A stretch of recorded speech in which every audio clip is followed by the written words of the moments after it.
It's the McShay Show presented by FanDuel. It's our time. It's officially NFL draft season, and you can get in on all the action with FanDuel.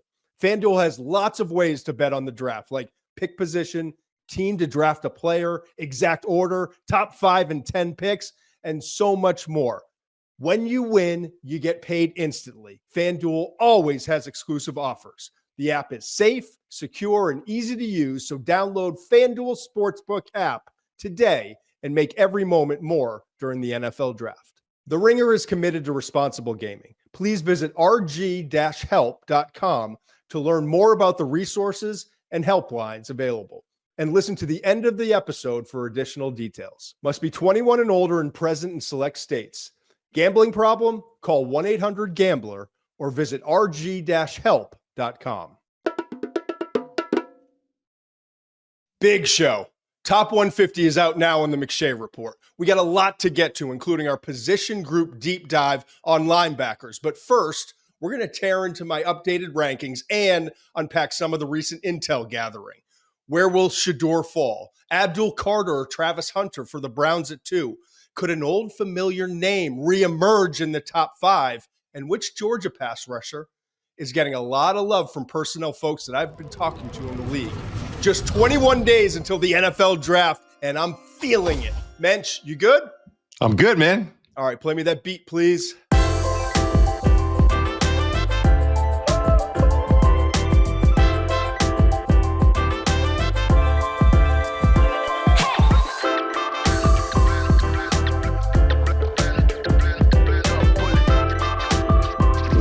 As always, we appreciate you being here.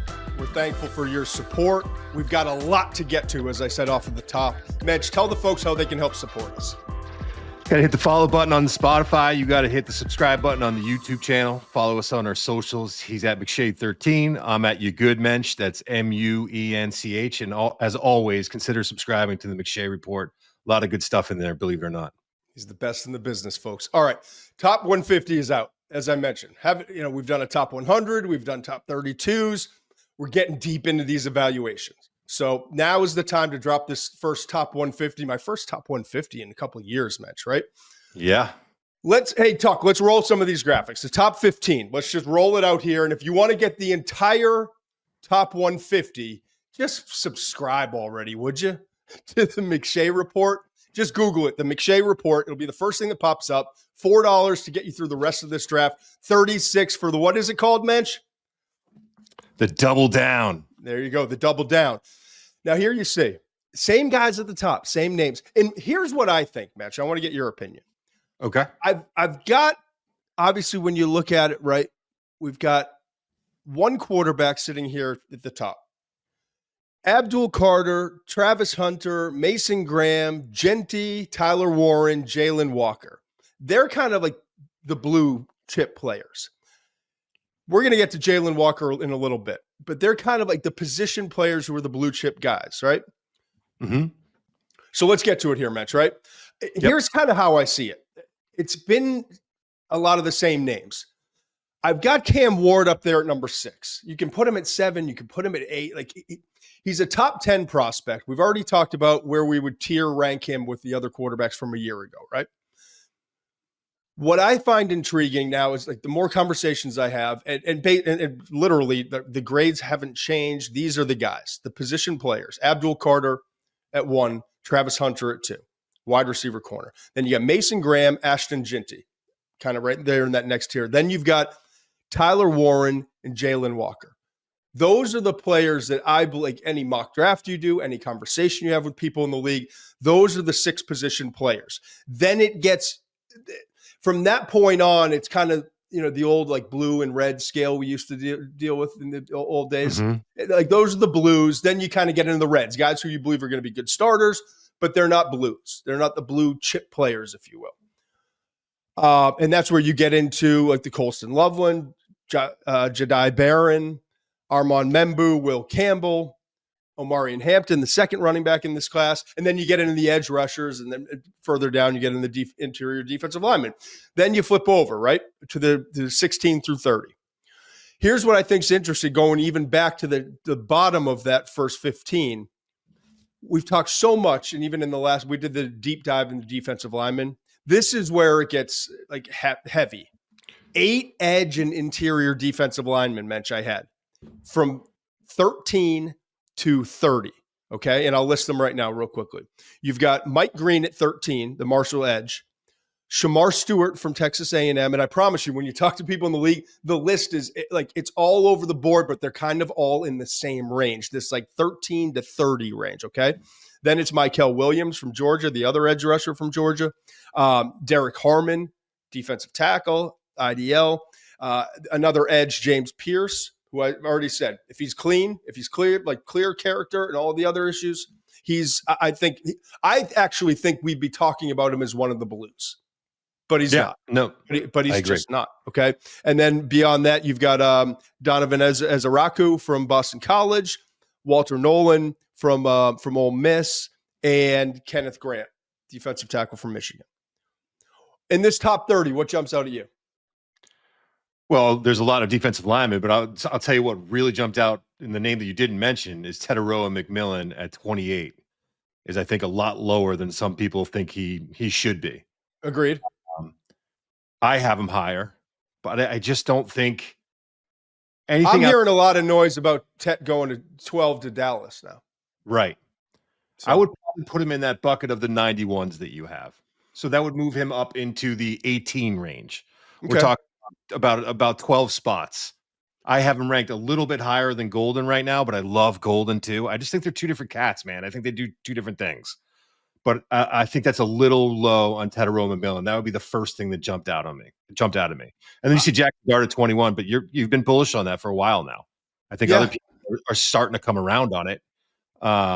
Based on what we're seeing, some of the tweets on X, some other people are falling in love with the Jackson Dart tape. So I love when you stick your little jabs in with. So I don't hate it. I mean, that's another. I'm just looking at him. I've looked at him all day. Now I'm looking at him a little bit more. I like that you have Malachi Starks at 18. He did not have a great year. I believe in the player. I think the 2023 tape is that good. I think their secondary went through a lot of changes this year. Malachi Starks, the safety from Georgia, I think is going to be a dude in the league. Yeah. And it's interesting. I mean, certain players, when you're done with the evaluation, and then you go make sure that you're not missing anything medical, not missing anything character. And I can say this, there's nothing to do. The two players that I know I'm lower on, and it's okay, because not everyone has to fall in love with everyone. And I still got them in my top 30. Okay. The two players I know I'm a little bit lower on, and it just so happens to coincide with them a little bit higher on their counterparts, are the cornerbacks and the wide receivers. You just touched on Golden and Tet McMillan. I'm cool with it, man. I can't tell you how many times I've sat there and be like, yeah, hey, all right, we're pick 11. Dallas is probably going to take Tet here. I got him at 29. I'm going to have to go down my list and cross him off there. Mm-hmm. But I'm not embarrassed by it. It's just what I think, right? And that's the difference between a mock draft and we'll find out in 3 years who was right and who was wrong. Right. But trust your process. Trust your process, and it's okay. And I mentioned cornerback. I'm higher on Jedi Barron from Texas. And I get it. He's 5'10 and a half. He's 194 pounds. Played a lot of zone. Ran faster than people thought, though. You know, whereas some people are probably higher on Michigan's Will Johnson. Is that what you're saying? And Will Johnson is the guy. Every mock draft I read, Will Johnson's going higher. People and a lot of rankings. And then I talked to some people in the league, and they're like, I'm a little higher on Will. But I talked to other people in the league. Like, I see it the same way you do, bud. So it's okay. We're talking about a difference of 10 spots and 1 point in your grading system, by the way, just to keep that all in perspective. It's not like you hate Will Johnson, man. One thing that's been consistent here is at quarterback, and you mentioned one of them, Jackson Dart, has been in the 20s for a while for me. Okay. And at 19, this is two rankings I've released, top 100 and top 150. One name has not changed from the number to his left, and that's the quarterback from Colorado, Shedeur Sanders. So we'll get back to the 150, and we'll go a little bit deeper into that later in the show. And I want to remind everyone we've got linebackers to cover as well. And I also want to remind people, hey, come on. Like we're 21 days away.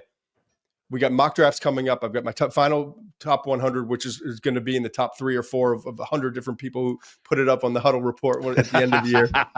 But we'll have the top 300. We're going to have all the intel and information that you need leading up to this draft and after the draft, doing deep breakdowns in it. Just go Google the McShay Report. Yeah, help a brother out. $4. Are you like saving that familiar name in the top 5? You haven't told me. I don't think people realize you like to surprise me on the show as much as you do. I do. Are we saving that for later? I know you have your whole thing laid out. I'm dying to know. We jumped in. We got our producers and our directors and our tech people and all the geniuses that make this thing work.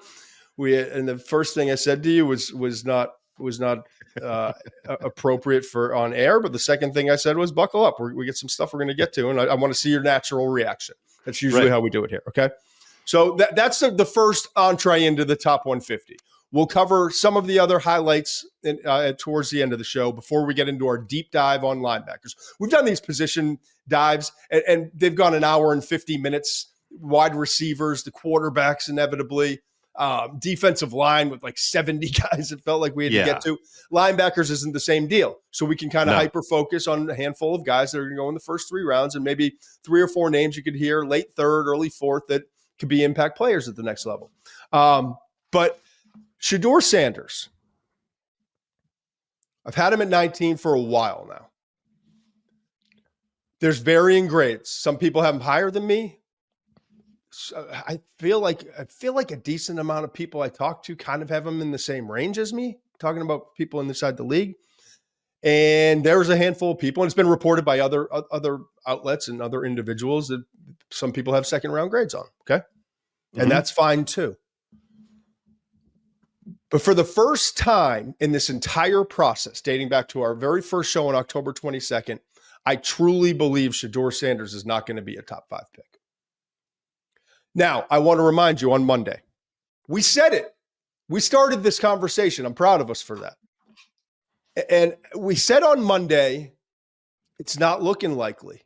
And again, I'm not breaking news. Like I haven't talked to Brian or Joe with the Giants, and I haven't talked to Stefanski. I haven't talked to Andrew Berry with the Browns. They haven't told me anything. Of course not. We're not breaking news here. But we told you on Monday the winds are shifting. Okay. And we applied football logic to it. We said at that point, and I want to hammer this home, okay? And I'm saying this for a reason, because these are the conversations I'm actually having with people in the league, and that's the part that's interesting. I think people who have people assume, and maybe I'm wrong, but I think people assume it's like, hey, Johnny, how's it going? How's your family? How's your job as the assistant GM or the GM or the director of college? All right, so give me your board. Who do you like? What are your needs? Like, those are not how the conversations go. Right. Conversations are football conversations. They start out like, what do you think on this guy? I'm struggling with this guy. Have you heard of this thing about the character? And then they just start going from there. And then usually the questions I get back, what are you hearing? What are you hearing at 3? What are you hearing at 2? I'm hearing this. And then, I'm hearing this. And so it's just, they're organic conversations. But the thing that always happens during these conversations is that you apply football logic to things. And the conversations I'm having continue to surround this subject. You got a certain grade on Travis Hunter, right? Mm-hmm. You got a certain grade on Abdul Carter. That certain grade, just by everyone's account, even when Tennessee came out in the beginning, we said 4 guys, the position, 2 position players that were mentioned in there were Abdul and Travis. You read everything, you hear all the quotes. It's Travis and Abdul and Travis. Well, if Cam Ward goes number 1 and you're sitting there at 2 and 3 and you have a quarterback need, you better have a damn high grade on Shedeur, or else football logic tells you just take one of these blue players. Right. Blue guys are guys you think can be perennial Pro Bowl type players. That's kind of the description. They're stars. They're difference makers, right? Right.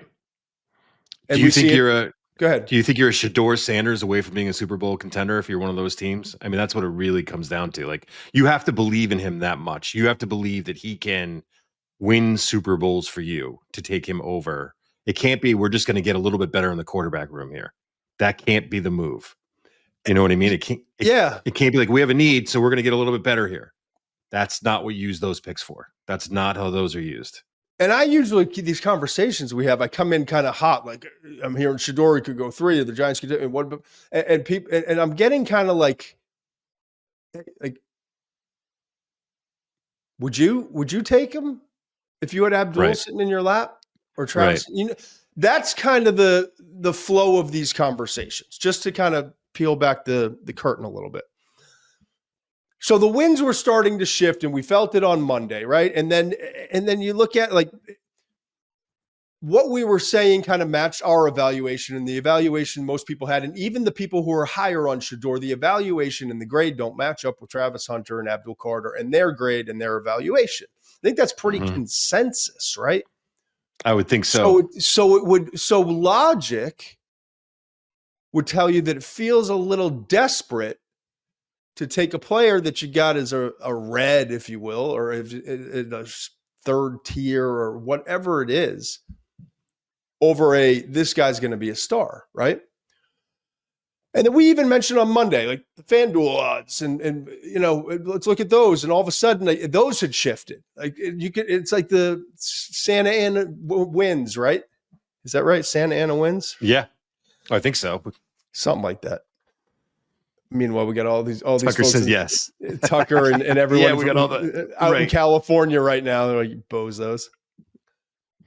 We got the winds coming down from Maine, the Gulf of Maine. That's what we're used to. But it also led me to this, right? And side note, as I'm having these conversations, and we started the conversations on Monday, and I'm having more conversations. I've seen just recently, like Schefter now is like, I don't know that. And like, we're not in the information business, and no one has a report. No one's reporting anything.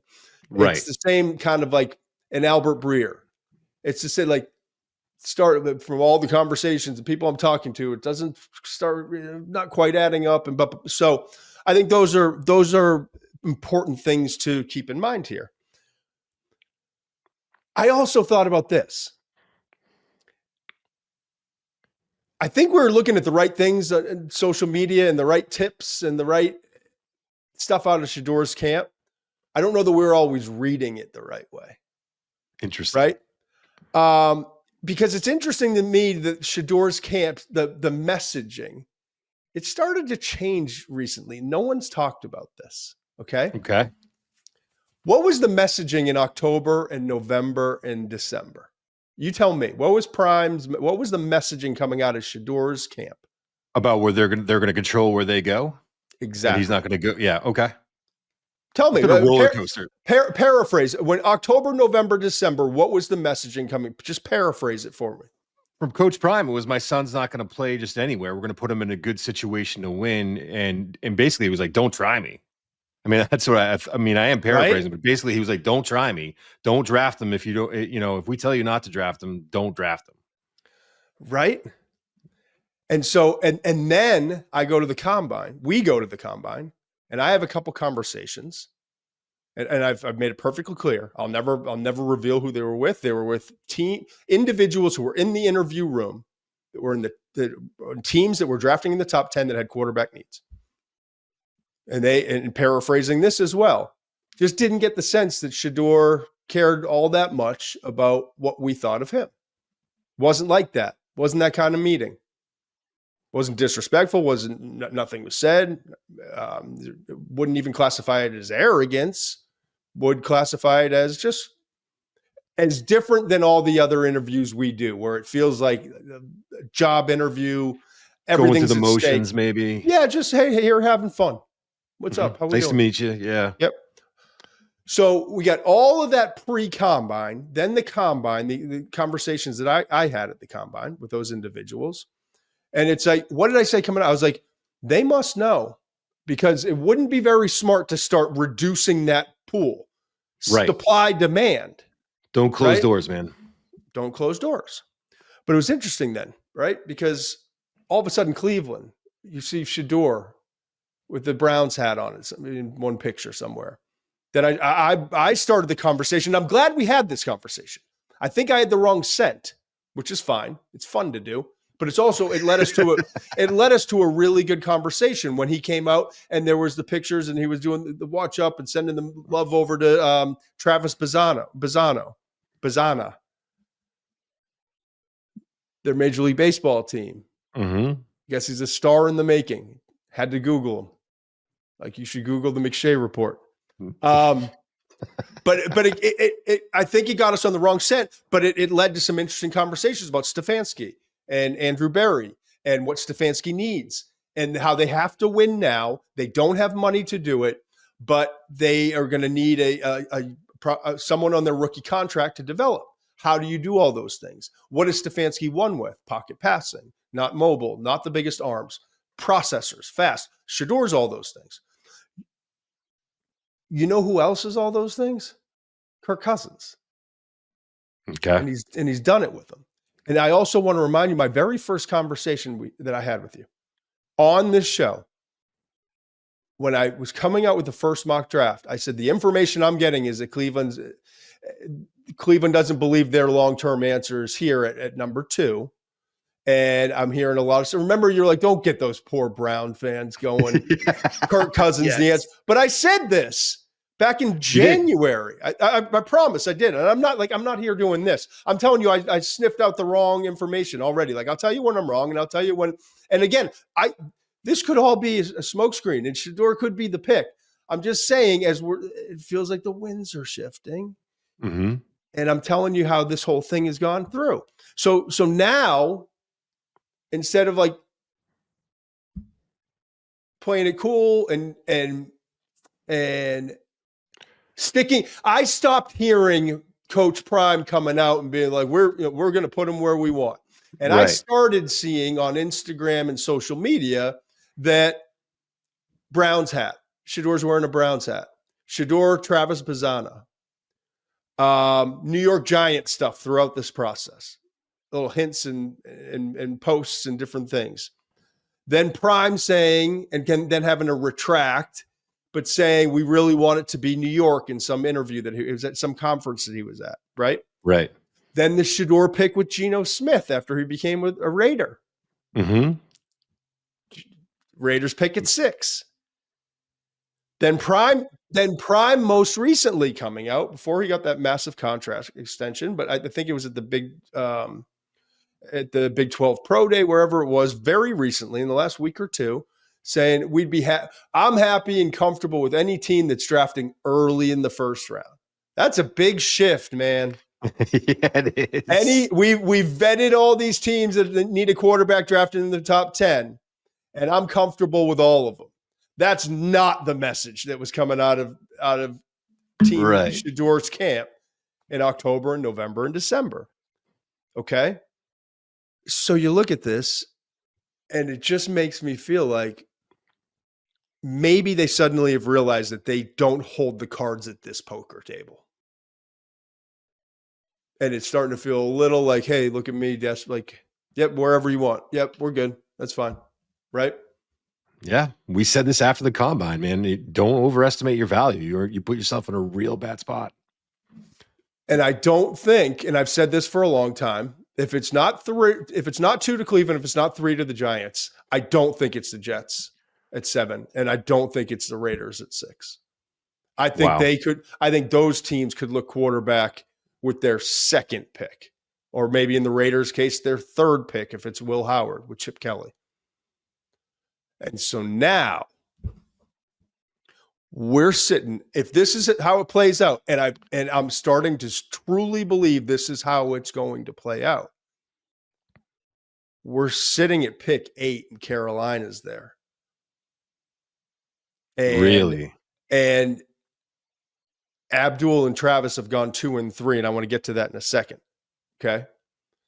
But they got a blue player. They got an elite player. Those two teams got their elite position player. Okay. And now we're sitting there at 8 in your Carolina. And yeah, I got an edge need. But maybe Jalen Walker's gone. Maybe is it Michael here? Pretty good class. And then the phone starts ringing because everyone knows the Saints could be taking a quarterback or not. Right? So who's coming up? So it got me thinking, what would it cost? Because I don't think it's going to be Cleveland. I just don't get that sense. Again, information, conversations.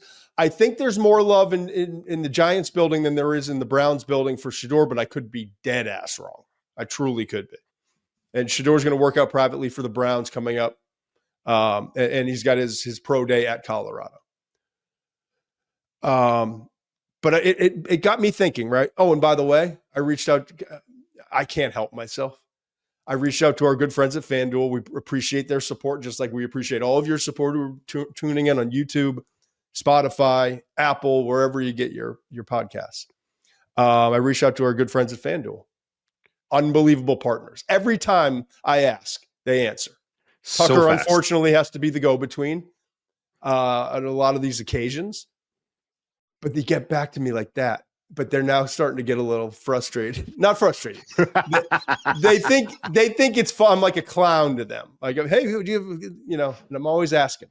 This time I asked, I was like, what do you got? Where has the line shifted at all? Because I think before it was Shedeur.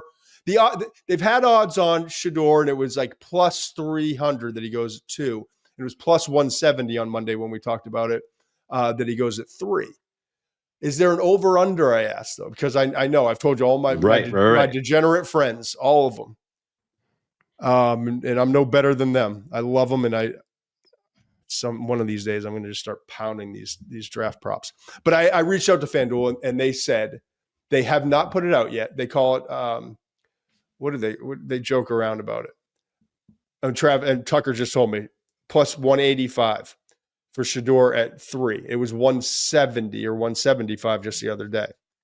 But so they joke around. Yeah, here you give Todd's odds is what they say. These hypothetical odds that Todd always will.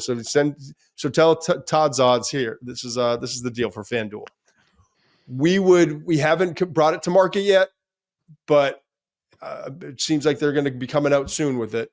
The over-under we would set at somewhere between 7.5 and 8.5. So wow. So it's shift. The winds are shifting. Okay. Where there's smoke. So you got the Saints at 9, and I think Shedeur would be the pick there, but I don't know for sure. I've also heard some love with Jackson Dart there. I've also heard that they think they can win now a lot more than a lot of other people think they can win now, and they're looking to plug some holes, and maybe it's a pass rusher there. But if you do like Shedeur and you had to take Travis Hunter at 3, let's say Abdul goes 2, and we can have that conversation in a minute. Let's say Abdul goes 2. Let's say the Giants take Travis Hunter at 3. They make the right football decision based off of grades. But they're like, man, like the Baltimore Ravens that one year. They traded up, right? Yep. They traded up to get Lamar Jackson to move back in.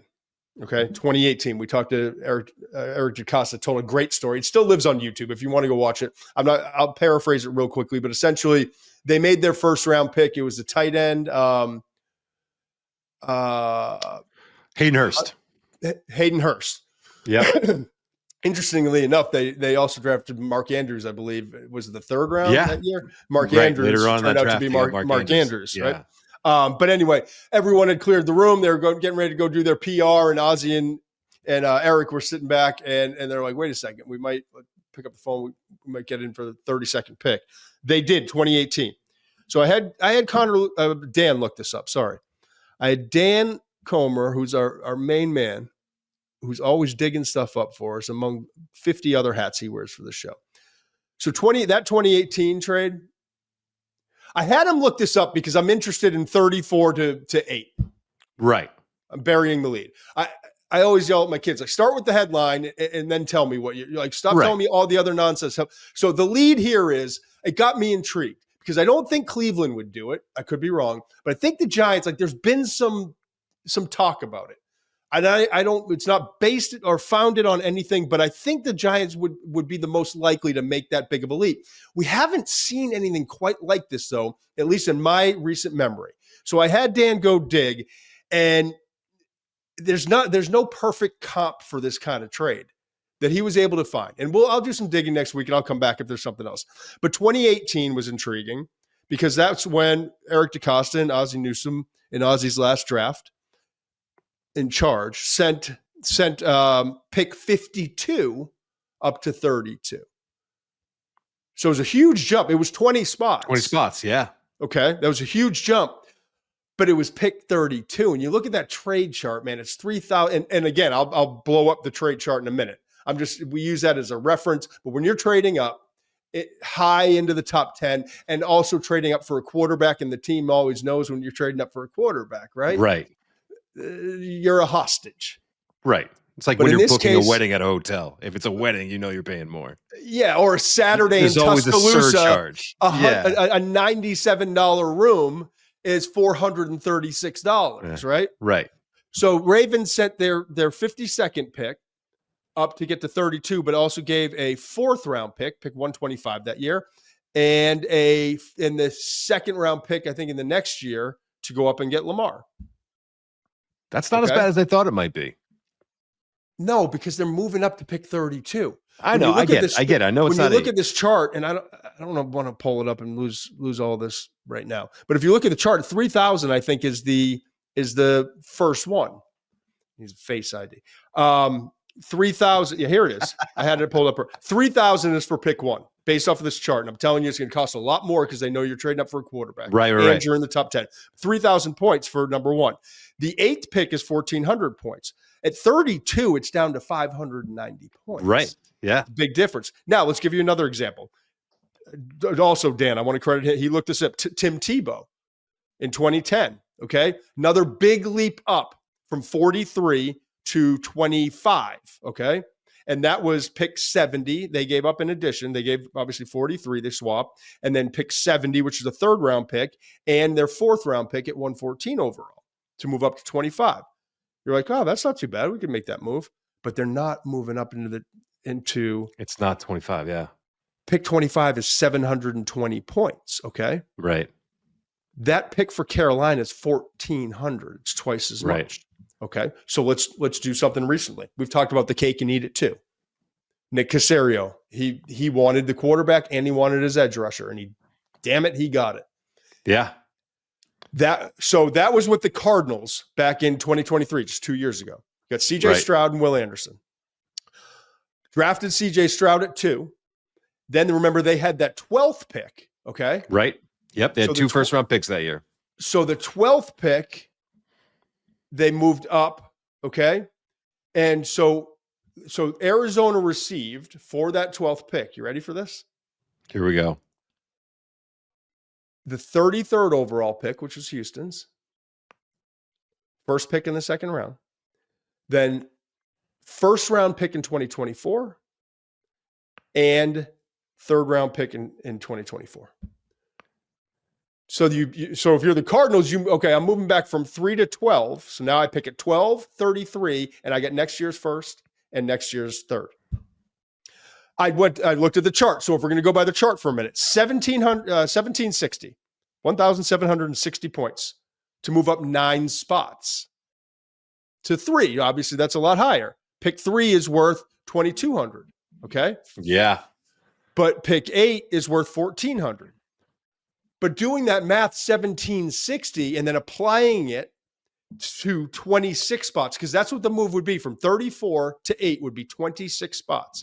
If you do, I did the percentage, and it was like 550. It's over 5,000 points. It's 5,000 plus points to move up 26 spots, which, like, we're talking like 3 1s and a couple 3. Like, it's absurd. You can't do that. But let's just say, let's meet in the middle and say it's 2,500 points, something like that.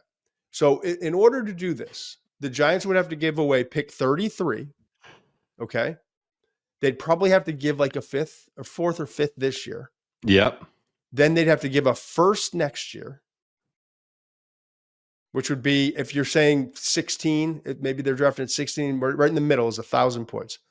Then a 3rd next year, which would be like 200 to 300 points. and then another first in 2027. Oh. Or even if it's pick 33, a 4th round pick this year, a first next year, and a second next year. Yeah, that sounds more closer to what I was thinking. No way you're giving up 3 first-round picks. I mean, 2 future first-round picks. Would you do it? Well, here's my point.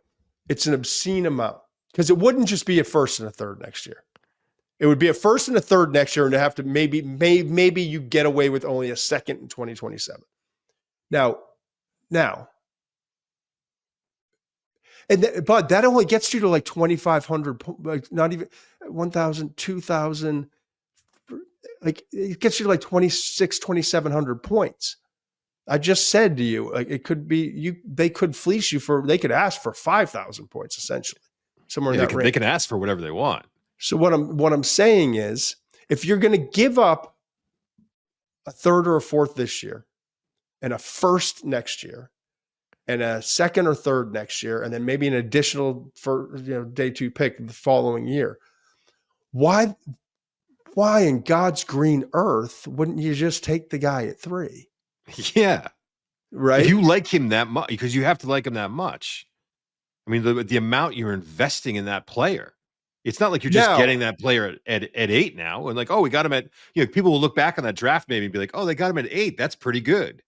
And that's like, there's no context there of what they had to give up to get him. I mean, that's way too much for that. The only thing I'll say is Joe Schoen knows that his job's not going to last very long if they don't have ownership on board, and the fan base is happy enough to keep ownership on board.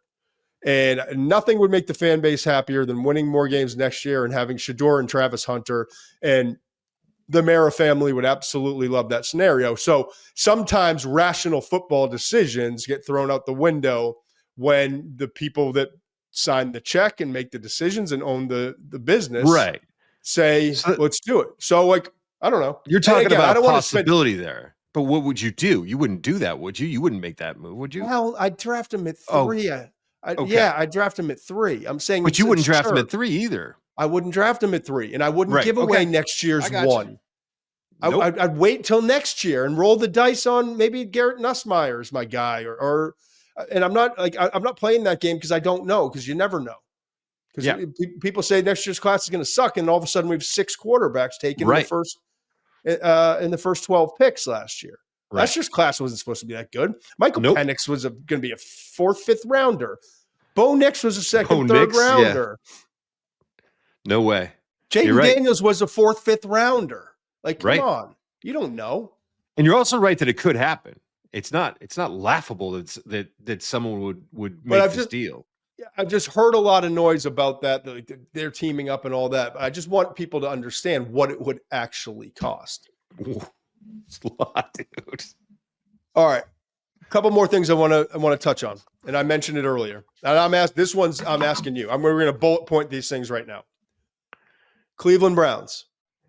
You know their roster. We've talked about it up and down. You know who their head coach is. You know who their offensive coordinator is, and Tommy Rees. You know that Stefanski's calling plays. You know what their defense is, and we now know that Myles Garrett's there for a long time for a lot of money.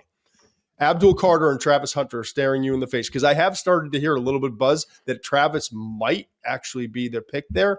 I'm not asking that, because I don't believe anything that's coming out of anyone's mouths these days. What I'm asking you is it Abdul or Travis?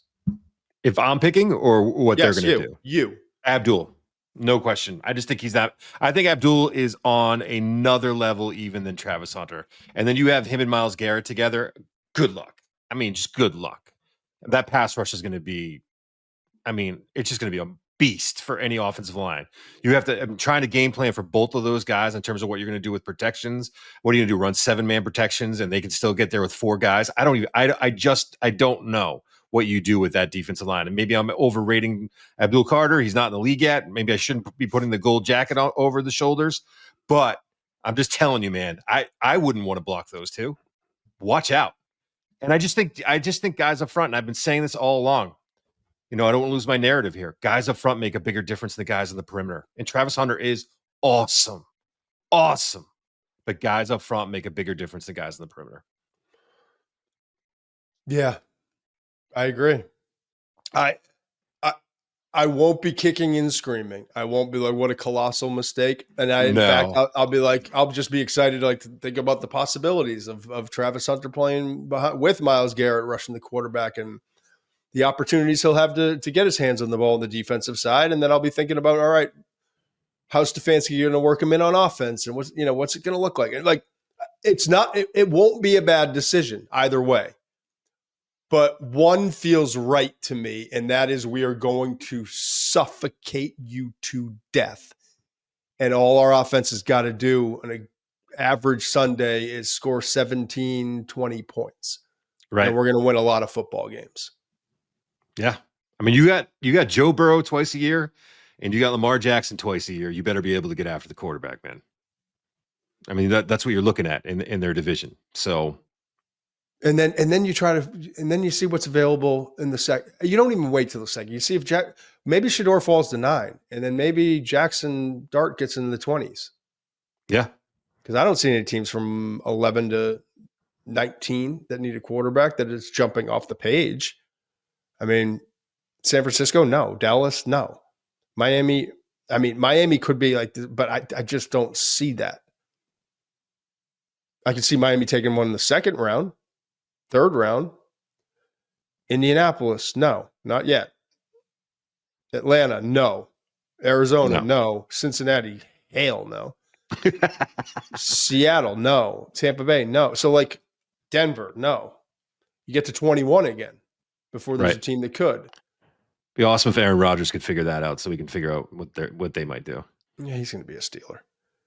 He'll be a Steeler when we get closer. He's going to announce it at Pat McAfee's thing and to get a huge roaring thing because that's what his ego needs because he's Aaron Rodgers.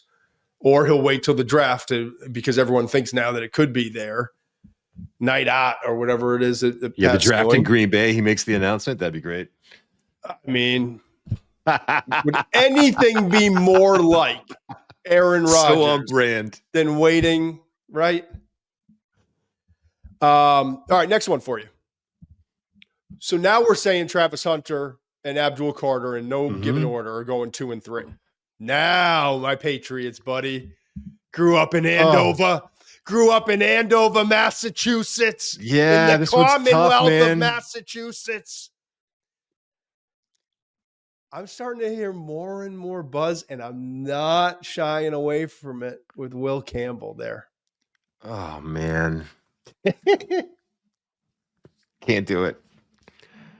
Let me give you a little background while you digest it and while you breathe and you think about what you really want to say. Okay.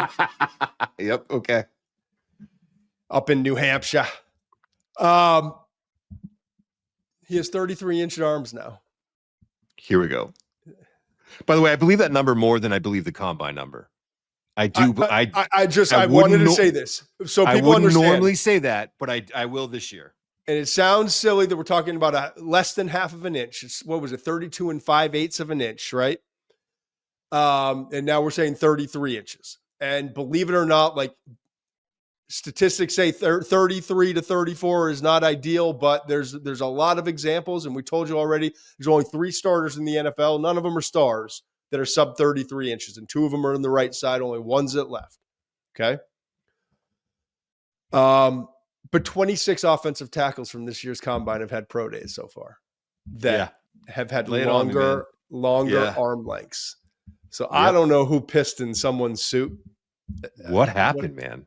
Or if there was something wrong with the measurements, but it's not like 6 or 7, it's 26 offensive tackles so far from pro days have had longer arm lengths there than and you can't tell me that 26 different scouts, or maybe it's 18 different scouts at 26 pro days have all been off or generous. It's just not how it works. It's just Senior Bowl too. Something was wrong. Yes. So anyway, so that's that. I look at Will Campbell and I see what you see on tape, and I don't want to get into a big, long thing on Will Campbell because we do have our position group deep dive coming up next week of offensive linemen. Okay. Most anticipated show for the Mensch family of the entire year. But I do see this because every report you hear, like Tyler Booker and Will Campbell, there's 1 or 2 other guys, but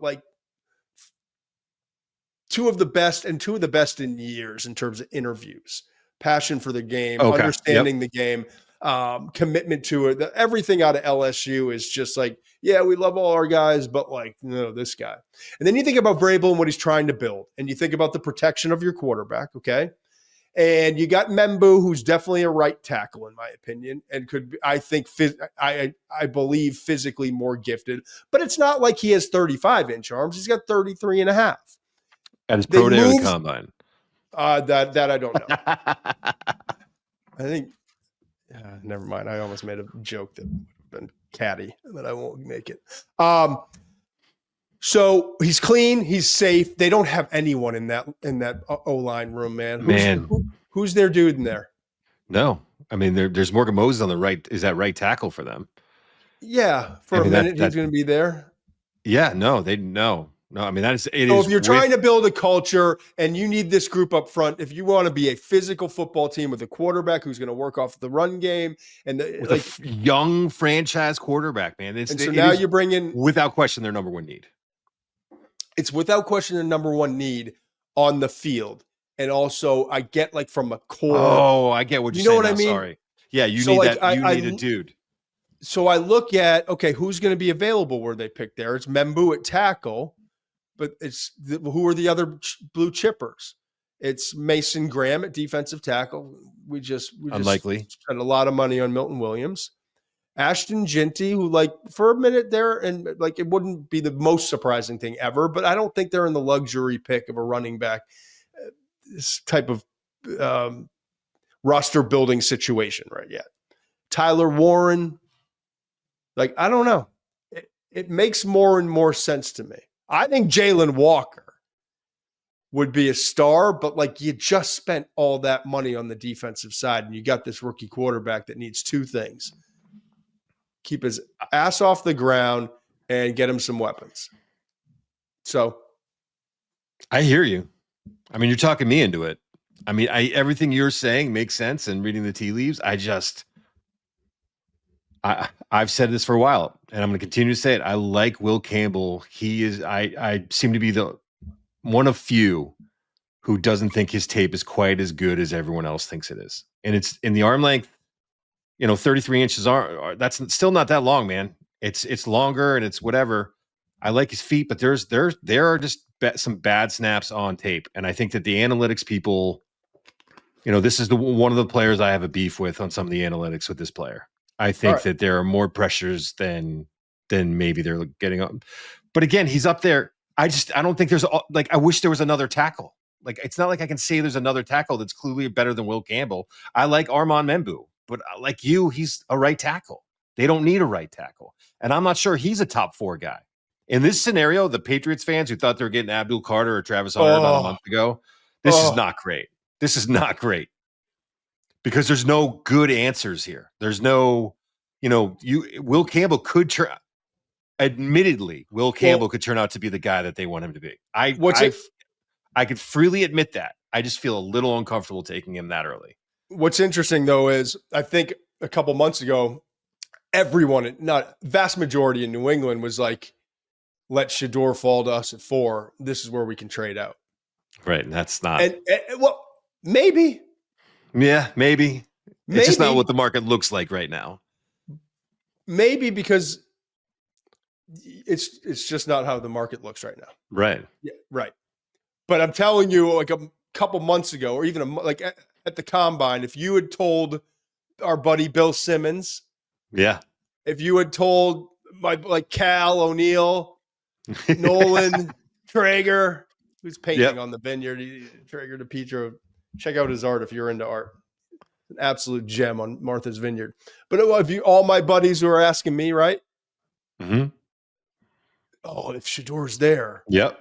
Is there a chance Shedeur falls? We're going to trade out. We need so many things, right? Yeah. I don't know that that's going to be the deal anymore, though. All right, last thing before I want to revisit the top 150 quickly, and then we'll get in the position group of the linebackers. One name that let's just put it this way. Jalen Walker ain't lasting long. Okay. That was the name, the familiar name? No, the familiar name back in the top 5 is Will Campbell. Oh, okay. All right. Will Campbell after the combine and 32.58 inches. It was like, no well, way. Mendo's up there and it's just not a tackle or threat. No way. Now we could be talking about Will. I want you to think about your mindset on Tuesday after the combine. Yep, I got you. Monday, Tuesday after the workouts were on Sunday. So Monday after the combine, if I told you Will Campbell's still going 4. No way. Right. And I would have said the same.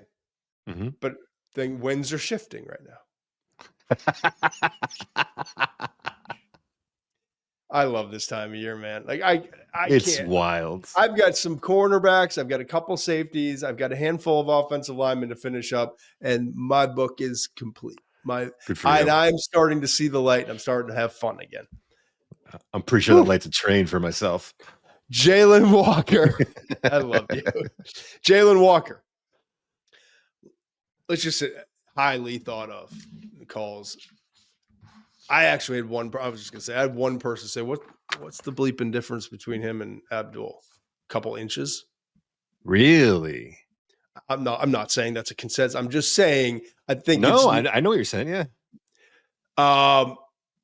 And I talked to one person I trust implicitly on Georgia players a long time ago, and he shared, just raving about it. I told you it's listen, Michael loves the game. Michael is a yes, sir. He's going to show up. He's going to do everything, like loves, like all the good things, not the vocal leader. This guy is the alpha. We've talked about it multiple times. And then I've talked to other people in the league and it's like, yeah, this cat, like I don't just get the tape. I get him in my building. Do you know what I mean? Yeah. Same point you're making with Campbell in New England. Yeah. Bingo. So it got me thinking, why not Jacksonville at 5? I mean, there's no reason that doesn't happen. It's just the Mason Graham in terms of value. That's what I'm saying. I, this time of year, I'm always trying to think, all right, everyone's mocking Mason Graham and it's the best match of talent where he belongs and what they need. But at the end of the day, he's a short-arm defensive tackle and I just raved about him. I'm just saying. Yeah, don't start it on my guy. One guy's missing a measurable and the other guy's missing a measurable, and I get it. But we both think they're freaking phenomenal players. Oh, I don't hate that. Yeah, I'm just saying, like Trayvon Walker. Now you kick Trayvon Walker inside on passing downs, and he's never going to be that. He's a damn good football player. He's never going to be a number 1 overall pick in terms of pass rushing production. Don't hate it. There's no reason to say no to that pick. I think Mason Graham's a better fit for what they need and a good value at that spot. So that's why it makes more sense to me. But you can't be angry at a player that you have 2 slots down, maybe. And as a guy's going to get after the quarterback for you, you can't get mad about that pick. Yeah, Jacksonville fans, they should be happy with either one of those cats coming in the building. I think the absolute floor for Jalon Walker is 8, assuming that Carolina doesn't get some wild deal to move out. Right. Like we just outlined, which would be absolutely insane, but ownership is ownership. You never know. Yeah. So Jalon Walker, I think the clock starts ticking a tiny little. No, it starts ticking at 5. I think the absolute floor is the Saints at 9, but I think it really is Carolina at 8. All right. We touched on the top 150. We're 55 minutes. You know what? If you want to read my top 150, go subscribe to the newsletter. It's the McShay Report. And we've been grinding on this. I've been grinding on the rankings, the film evaluations. Mensch has been doing his film evaluations and his rankings. You see him on Get Up this morning in Scout saying, wonderful. I'll pass out. I'll pass out one day. I will pass out, maybe keel over if I were to see Scouts Inc. Mensch on a graphic there. But you do a beautiful, wonderful job. We've been grinding away on our things. You have your rankings versus my rankings. It's become the foundation of the show. But in this McShay Report, you're going to get my rankings. You're going to get my mock drafts. We get 2 more coming up. And by the way, we've got the way too early mock draft right after. Then we've got all the draft buzz coming up, and it starts really heating up. I'm telling you, that weekend before the draft is when I have the most conversations and get the most intel. All of those things. So we walked you through the top 30. Go get the other 120 players. I can go through and tell you there's a big run on offensive linemen, 25 to 39, and there's 5 wide receivers from 28 to 47. Who cares? Go read it. You should care. You should care. Just go read it. No, I care. I'm saying like go read it. Go read it. It's worth it. A lot of effort's gone into it, and it's going to be pretty close to what you need to know. Position group deep dive, linebackers. Let's get it. I always find it fascinating to look at the 3-year tallies. I told you the Bill Belichick story, and I've lived by it ever since. I was back in 2001. Study the 3 years. It'll give you a sense of where guys are going to come off the board. So the linebackers, we've done this for every position. It's 1 on average the last 3 years. We're talking off the ball linebackers, folks. Right. So you understand. We covered the edges. Those are defensive ends in a base 4-3 and 3-4 outside linebacker types is what we would call them. But today, in this day and age, wisely, we've all come to the consensus. They're edges and they're interiors, period.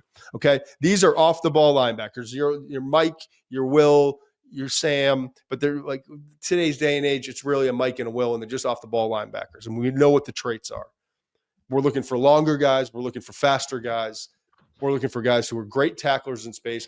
We're really looking for guys who can cover, and occasionally we can turn them blue splits. 1 in the first round. These are the Fred Warners of the world. That would be the prototype, right? Thank you, sir. Thank you. Yeah. 1.3 in the second round. The last 3 years on average. Then interesting here, 6.7. So 7 guys on average the last 3 years on the third round. Linebacker is a third round spot. That's where you get a lot of starting linebackers. You get a lot of guys who come in, and you don't have to waste it's all about premium picks on premium positions, and off the ball linebacker, unless it's an absolute star. What are your premium positions? People have asked on Twitter. Do you want to go through it real quick? Well, obviously quarterback. Then edge rusher would be number 2. Okay. Right. Cornerback number 3. But it's blurred between cornerback, left tackle. And what's interesting is there's 2 things that have changed for me over the years. An interior rusher who can, an IDL that can actually rush the quarterback. Aaron Donald changed the game, man. Skyrockets. Mm-hmm. It's as valuable to me as an edge rusher. If that guy can actually rush. That's how you neutralize a Tom Brady and a GOAT. And wide receiver used to not be. Wide receivers up there, man. In this day and age, in this league, the passing game, put it where you have it in the order. I would put that towards the back, but it is left tackle is a lot higher. But down near the bottom is off the ball linebacker. Linebackers, running backs, tight ends. That's all kind of in that group. Yeah, unless they're weapons, right? Right. All right. So it's interesting to me. So it's you'll get about 1 in the first round, get about 1 in the second round, and then you're going to get like 7 in the third round. And then the fourth round, you're going to get it's an average of 2, essentially. And then the 5th and 6th round, it's a lot.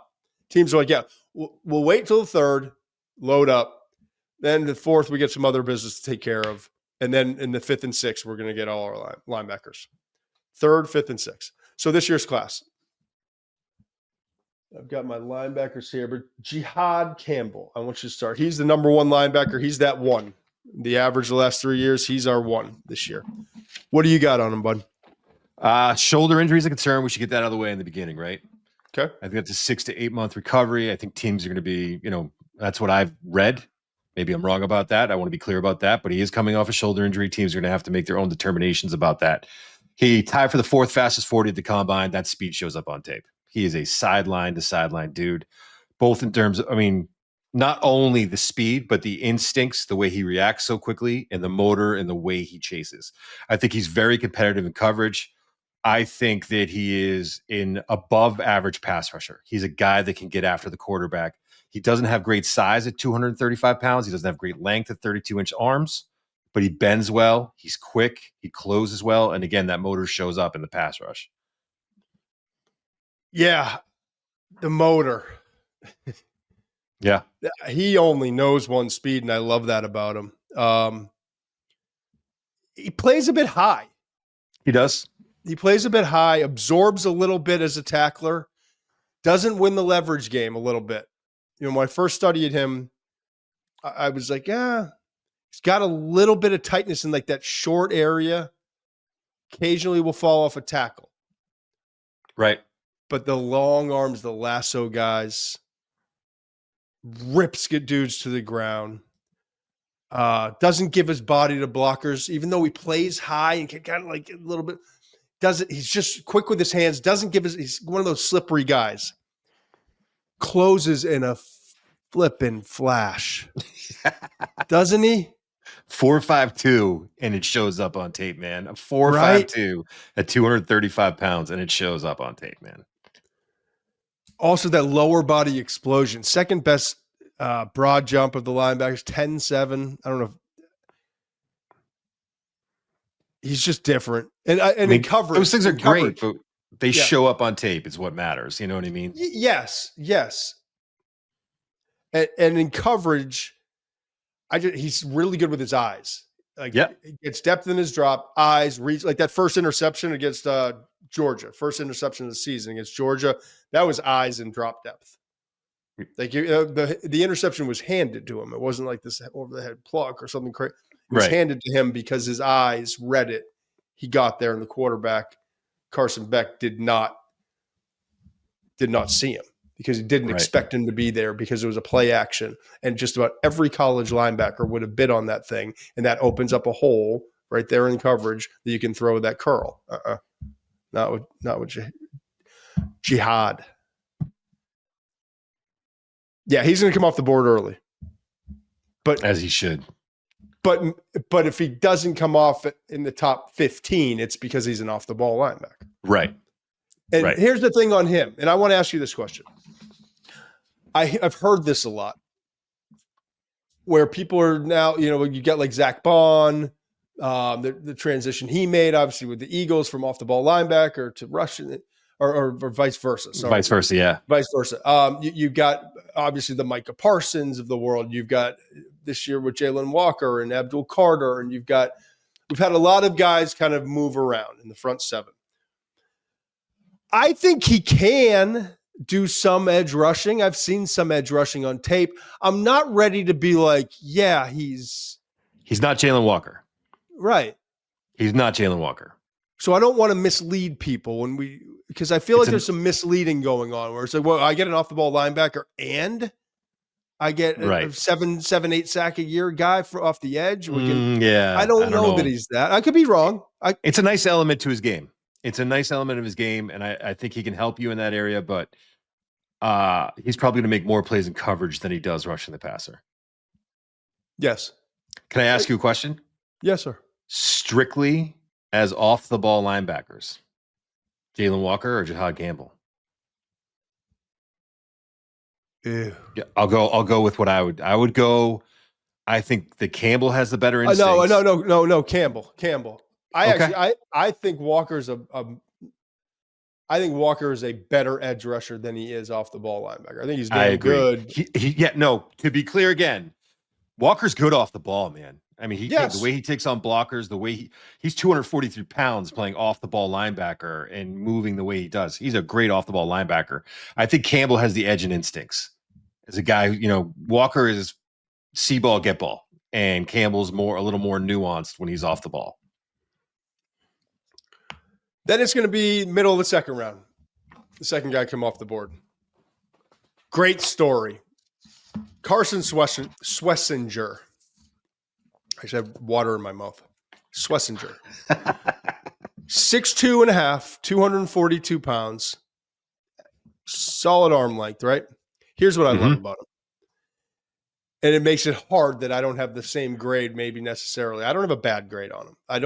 I feel like, let me start with this. Schwesinger, 38 games in 4 seasons at UCLA. All 10 of his starts came in 2024. He's a walk-on. Yeah. Minimal role. Right. I'm a former walk-on, and I sucked, and I know that life, and that life ain't fun. You had terrible blocking. That walk-on life sucks. preferred walk-on means we prefer you getting your brains beaten in every day because all-American defensive tackles. Because we don't care a lick about you as a human being, right? Thank you, Mark Megna, Sean Barber. So walk on first 3 years, barely does much, and all of a sudden he comes out this year, 132 tackles, 8.5 for loss, 4 sacks, 3 pass breakups, 2 interceptions, a forced fumble, is a finalist for the Butkus Award. How freaking awesome is that story? Led the country with 90 solo tackles. Yeah. Have a year, man. Incredibly fast eyes. Fastest eyes of any linebacker in this class, and you might have to go back a couple of years. Like, this dude reads it so well, and it's shocking to me because, I guess he picked it up on scout team or was born with it. Right. But where's this kid been? Why were you hiding him? He hasn't played a lot of ball. All right. 10 collegiate starts, and he's reading this thing like a quarterback, like watching tape. And here's the thing. I want to make this point. So a lot of linebackers, I'm sorry to cut you off. A lot of linebackers. Here's your first. There's 2 parts. Excuse me as I get worked up. There's 2 parts of the reads, right? And Teddy Bruschi, we sat down. You sat with me, and he walked us through taking the flash and all that stuff before engaging with a blocker and taking a Polaroid, as you call it. The kids would say it, an iPhone, like quick snap. His isn't even about that. His is about the first read. A lot of guys can do. You're picking up the guard. You've got a key that you read, and that will kind of give you a little tip to where the first step should be. But you better quickly get your eyes to the ball. The second read, the second key is ball location. That, and I studied a lot. I was trying to figure out, why is this guy so damn good? He gets his eyes from that first, like, okay, to the ball location faster than most guys we have evaluated. Okay. Now, here's the problem. And he's really, let me stick with the positive. Carries the slot wide receiver, awesome cover 2. His range is unbelievable. He's really good in coverage, really, really good. And that's a huge part of playing off the ball linebacker. Go ahead and say what you want to say, and I'll finish. It's a range amplifier. When you have eyes like that, he didn't run his 40. He moves pretty well on tape. He didn't run his 40 at his pro day, I don't think either. Although his short shuttle and 3-cone times were outstanding at his pro day. Yes. And I runs well on tape. But those kind of instincts and that quick reaction time is a range amplifier, because if someone is faster than you, but they start 0.5 second after you, you're already ahead of them. And I think that's what's really great about his game, is that he's that much faster and quicker because of how quickly he reads it. Also, he's a bioengineering major, according to Dan. So, genius. Thanks, Dan. Can't take on a block to save his life. It's not that bad. I like to do that. I like to do that to you. There's a lot of guys, by the way, there's a lot of undersized guys in this class that are fast. That's kind of the flaw there. It's the trend. No one can take on, very few can take on blocks anymore. The stack and shed guy is gone. Though. He gets washed. Right. It's a different world today. Kids these days, right? Brandon Spikes is like, what happened, man? Yeah. Bruschi would throw up. I just don't think he's that great versus the run.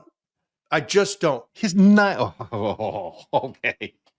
I think in the NFL, he's going to, I worry. I said it. That's fine. I'm not saying he's not that great against the run. I think is a little bit of an exaggeration. It's a little overdoing it. I just worry in the NFL. But that's fine. I got you. He can cover, and he does a lot of great things, and I love his story. Here's the thing. Here's what bothered me. There's a lot of yacht butts in this class, like we talked about with other classes. But go ahead. I put on the tape because, again, started 10 games this past year. I hadn't done him early in the process. I put on the tape, and it feels like one guy got his story and was like, I got him in the top 50. And then the next guy had to put him at 45, and the next guy had to put him at 40. And now he's sniffing the first round. And I'm like, what? Yeah. I'm like, God, all right, now I'm going to put down what I'm doing because I'm still trying to evaluate the quarterbacks, and I've got like second, third round, fourth round guys in different spots, and I've got defensively, I get 75 defensive linemen this year, the 50 running backs, it feels like. And so I put down what I was doing. I was actually up in New Hampshire, God's country. Nice. Kids all running around doing their stuff, and I was like, I've got to get to this. So I put it on, and I was like, oh, I love a lot of things. But he's not one of the 40 best players, I don't think, in this draft. So I got a little like edgy, and then I had to remind myself of his story and he's a wonderful human being and all that. So it's not, but I think you have to put like there's got to be a bar for expectations. He's a damn good player. He's like best instincts in the class, really good in coverage. I don't think he's going to be step on the field and be this star, but I could be wrong. I could be wrong. DeMetrius Knight, South Carolina. This is my guy. Team captain, 3-time All-ACC academic honor roll at Georgia Tech, 6-year linebacker in college. Final season at South Carolina after 4 years at Georgia Tech and started out at Charlotte. Okay. Mm-hmm. No, sorry. It's Georgia Tech, then Charlotte. 1 year he spent. That's right. That's right. That's right. Yep. 1 year in 2023. First team, all conference, all world for the 49ers there. Then comes to South Carolina. Shane's like, come on in, bud. We need a difference maker. Beamer got it. 13 games, all 13. First team, all I don't even know about that. I was going off the last. Second on the team, 82 tackles, 8 for loss, 2 sacks, forced 3 fumbles, intercepted a pass. He's not team captain 1 year at South Carolina, by the way. Yeah, You walk in the building. Minutes. Yeah. You walk in the building like, hey, I'm the boss now. Right. I'm the boss. He is the best versus the run in this class. Just straight up versus the run. Violent. Pursues like a madman. Remarkable balance, gets off blocks, savvy, strong hands, controls, like seamless with his hands, shed like effortlessly, right? And then the closing burst is like, yeah, another dude who can run. Another dude that can run.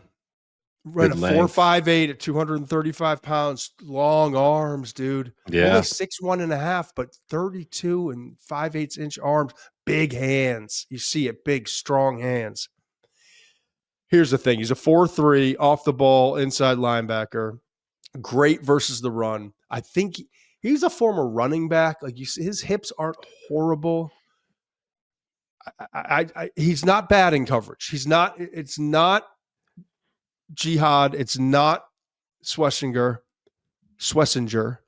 But man, he's a leader. His temperament, loves ball, whatever it takes.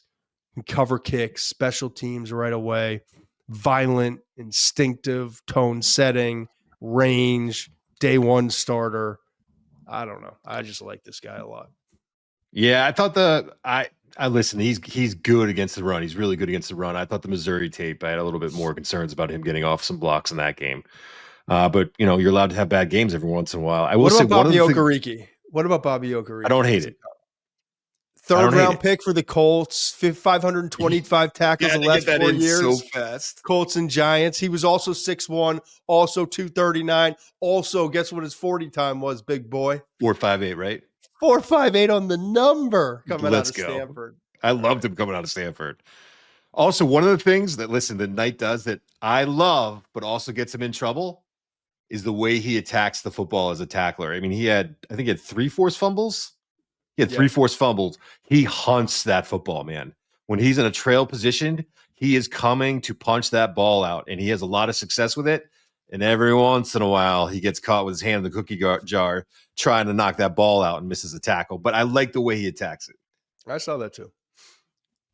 I just think, like, you got a Bobby Okereke in the third round. Where you want it. All right, so I told you. So we got our first round guy in Jihaad. Right. We've got our second round guy in Schwesinger. We got the start of the run, presumably in the third round. Although I don't think this class I think it could be like later third and in the fourth where this run happens. But that's just my opinion. Because there's a lot of traffic there, man, right? There's a little congestion in terms of who could come off. There's a little bit of that bucket is a little bigger than normal, I think. I agree. I'm going to read you a bunch of names, and I want you pick one or two of them, take it where you want. One or two guys that like intrigue, if it's something about them, who you think you have higher than, whatever it is. Yep. All right. Small Munden. Okay. Georgia. Tied for the quickest 10-yard split for the linebackers. No, I don't need it. I'm going to list them all off, and you take. I know. I already got one for you though. Okay, Danny Stutzman. Okay, go. Oklahoma. Chris Paul Jr. Ole Miss. Cody Simon, Ohio State. Barrett Carter, Clemson. Shamar James, Florida. Jeffrey Bassa, Oregon. Eugene Asante, Auburn. What jumps out at you? All right, I'm going to start with Munden. He had tied for the quickest 10-yard split at the combine for the linebackers, and you see it on tape. 1-5-2. Right, beats blockers to the point of attack. I like that. I also think that he's really competitive in coverage. I think he's a guy that can match up with, he can run with tight ends. He closes on the ball well. He's also got some good instincts as a pass rusher. And what I mean by that is he has a good feel for where to attack and how to attack. Hugs blockers coming around the corner, so it's harder for the back to locate him. He could be disruptive. He's not going to be a high sack guy, but when you blitz him, he can be disruptive and move guys off the spot. Chris Paul, by the way, this guy, it's hard not to love Chris Paul. He's got 29 and 7/8 inch arms, small arms. He only weighs 222 pounds, but he plays angry. Oh my gosh! If you show up, if Chris Paul is, if you're an offensive lineman and Chris Paul is, like, you know who he reminds me of a little bit? Who's that? Our old teammate, Paris Lennon. Paris Lennon. Yes, I saw that too, man. Paris Lennon walked in as a freshman, undersized, looks like a safety, developed into a star player at Richmond. No one cares now, but I'm telling the story anyway because I had a Richmond home behind me and I'm talking to a Richmond Spider. And went on and played in the league for a long time. Green Bay Packers for a long time. Yes, Packers, Cardinals. I'll never forget he walked in. He didn't look that big, but I saw something in his eyes, and I remember taking like a side step when he was walking, like a towel on, walking by me. And then he got there and he started I think it was Big Frank, when the defensive tackle said something to him he didn't like. And I'm talking like second day in camp. Like this isn't like the end of camp where everyone's chippy and like someone looks at your lunch the wrong way. There's a fight in the cafeteria. I'm talking like second day of camp. We're just team building. Right. And he turned around and said some words I'm not going to say right now, but essentially, like, I don't care if my mom's wearing the other team's jersey. And if you're wearing another jersey on that field, I'll let you up. He said some stuff and we were all like, oh, okay. But Chris Paul plays that way. Yeah, he brings it to you, man. He's got some explosive power. He's small. If you catch him, if you get him flat-footed or going east-west, he's in trouble. He's in trouble. There's a trait that binds these two, and I think it's one of the reasons you really like them. They might be the best two tacklers in the class. Yeah. Well, the guy with the shortest arms, man. And then he's the stopping power. I was like, I had to look a couple times. I'm like, this guy is so small. It kind of reminds me of, in a strange way, Travion Henderson in pass pro. How is Travion Henderson so damn good in pass pro when you have these like 230-pound backs who can't figure it out? Yep. I mean, it's just there was a couple plays where he fills the gap and he stops a guy. I mean, right in his tracks. I mean, he is a big time hitter. Yeah, small Munden is going to have to stay healthy, and we can say that for every single player. But the injury history is concerning, and that's a knock, and that might lead to fourth round. But I like him as a player, man. He had up and down in his career. He's got some stuff, and he missed 4 games this past year. There's some things. Yep. Yeah, had a late hit against Georgia Tech that he had to kind of chill, bro.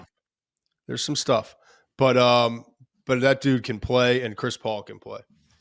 This is the guy I'm dying to talk about. This guy. This is the one player that I think. Your floor. I'm moving him up, and we loved him all year. And then I went back and watched more tape, and I love him even more now. But Cody Simon from Ohio State is, to me, this is the thing I love about him, man.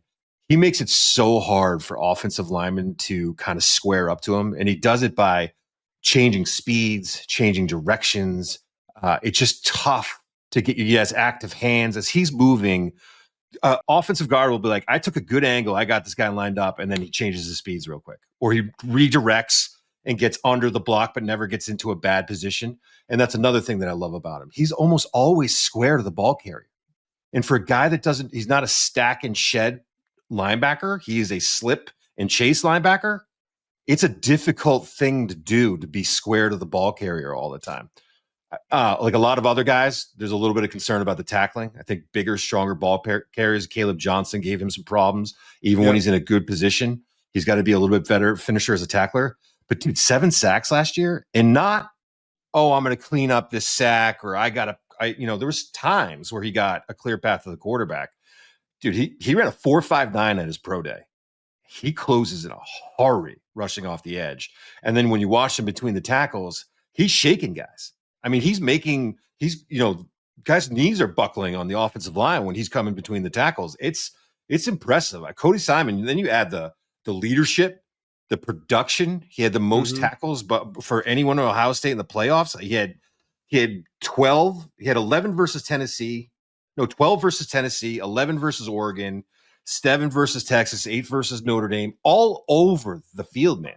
Getting guys lined up on tape.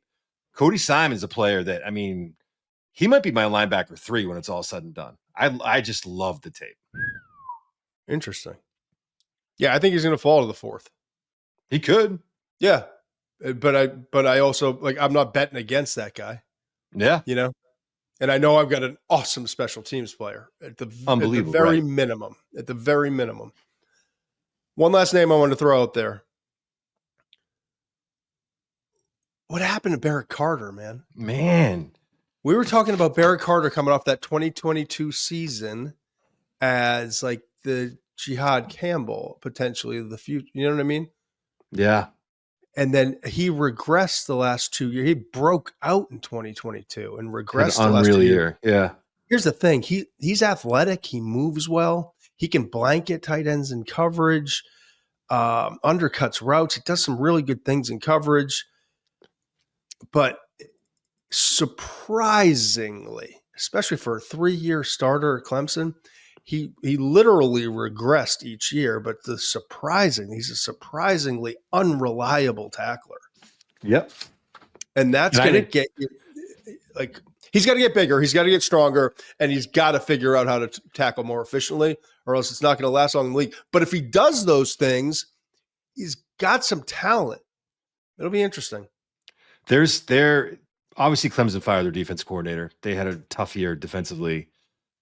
There were times where on tape where I was like, there's blown coverages all over the place. And there was times where I thought, it's tough to tell exactly what they're telling their players to do and what they might be doing something unique, all that stuff. But there was more than one occasion where I felt like, man, he's not where he's supposed to be. And that surprised me.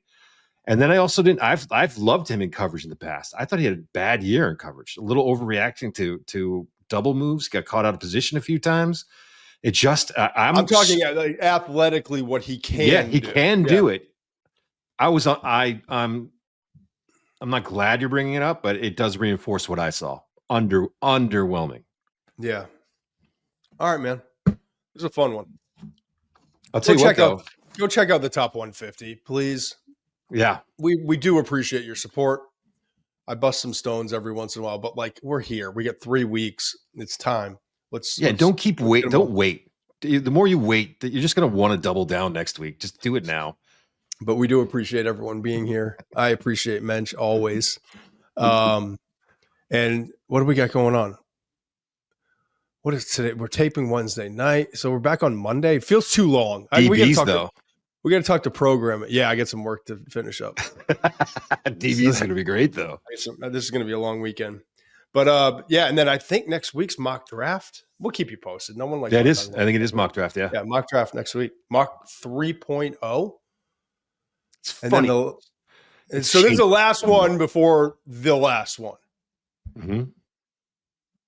Shedeur going to be in the top 3? Mm-hmm.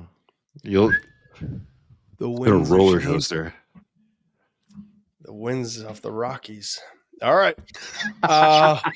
Control yourself. I know. All right. Have a great weekend. Appreciate everyone. We'll talk to you. Thank you, guys. Must be 21 plus and present in select states. For Kansas, in affiliation with Kansas Star Casino, or 18 plus and present in DC. Gambling problem? Call 1-800-GAMBLER or visit rg-help.com.